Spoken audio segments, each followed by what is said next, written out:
எல்லாருக்கும் வணக்கம்.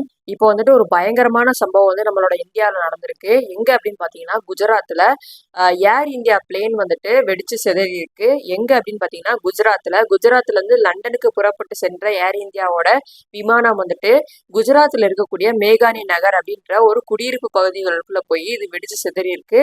அந்த பிளேன்ல இருந்த 133 பேசஞ்சர்ஸுமே வந்துட்டு என்ன ஆனாங்க அப்படின்றது இப்போ வரைக்கும் தெரியல.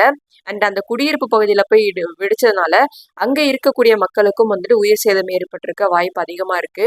133 பயணிகளோட சென்ற இந்த விமானம் வந்துட்டு எதனால வந்துட்டு இந்த மாதிரி வெடிச்சு சிதறிச்சுன்றது ரீசன் வந்துட்டு இன்னும் தெரியல. இது வந்து பிளேன் வந்துட்டு 1:15 மணியை போலதான் வந்துட்டு புறப்பட்டு சென்றிருக்கு.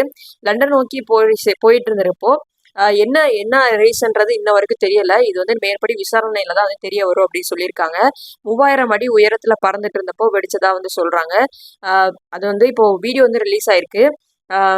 பிளேன் வந்துட்டு மேல இருந்து போய் திடீர்னு ஸ்லோவாகி தான் இறங்கி கீழே விழுந்து வெடிச்சிருக்கு. அண்டு விமானத்தோட வீல்ஸ்லாம் பார்த்தீங்க அப்படின்னா அது வந்து ஸ்டில் வெளியே தான் இருக்கு. அது வந்து உள்ள போகல. ஸோ இது வந்து ஒரு ப்ராப்பரான வந்துட்டு ஒரு புறப்பாடா வந்துட்டு இது வந்து பார்க்கப்படல. ஸோ இது வந்துட்டு ஏதோ ஒரு டெக்னிக்கல் ஃபால்ட் இருக்கு அப்படின்றது தெரியுது. இன்னும் வந்துட்டு எத்தனை பேர் உயிரிழந்திருக்காங்க அப்படின்னு பார்த்தீங்கன்னா, இப்போ வரைக்கும் 170 நபர்கள் வந்துட்டு உயிரிழந்திருக்காங்க. இன்னும் நிறைய பேர் வந்துட்டு தீவிர சிகிச்சை பிரிவில் வந்துட்டு மருத்துவமனையில அனுமதிக்கப்பட்டிருக்காங்க. இன்னும் வந்துட்டு எவ்வளோ பேர் பாதிக்கப்பட்டிருக்காங்க, எவ்வளோ பேர் வந்துட்டு அந்த இடத்துல வந்துட்டு தீக்காயங்களோடையோ இல்லை உயிருக்கு போராடுற நிலையில இருக்காங்க அப்படின்றது இன்னும் தெரியல. 90 பேர் கொண்ட ஒரு மீட்பு குழு வந்துட்டு அந்த இடத்துல விரைந்து சென்று மீட்பு பணிகளை வந்து தொடங்கியிருக்காங்க.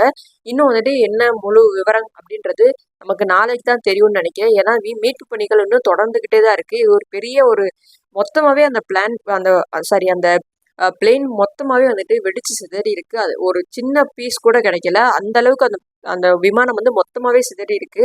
அதனால எவ்வளோ பேர் உயிரிழந்திருப்பாங்க அப்படின்னு இன்ன வரைக்கும் கெஸ் பண்ண முடியல. இப்போ வரைக்கும் வந்துட்டு 170 பேர் இறந்திருக்காங்க. அண்ட் இதெல்லாம் வந்து இருக்கிறது போக அந்த விமானத்துல பயணம் செய்தவங்க வந்துட்டு எவ்வளோ கனவுகளோட சென்றிருப்பாங்க. அண்ட் என்ன ரீசனுக்காக லண்டன் போயிருப்பாங்க, படிக்கிறதுக்காக போயிருக்கலாம், வேலை தேடி போயிருக்கலாம். எவ்வளோ விஷயம் இருக்கு. வாழ்க்கைன்றது அப்படின்றதுக்குள்ள போயிருது இல்ல.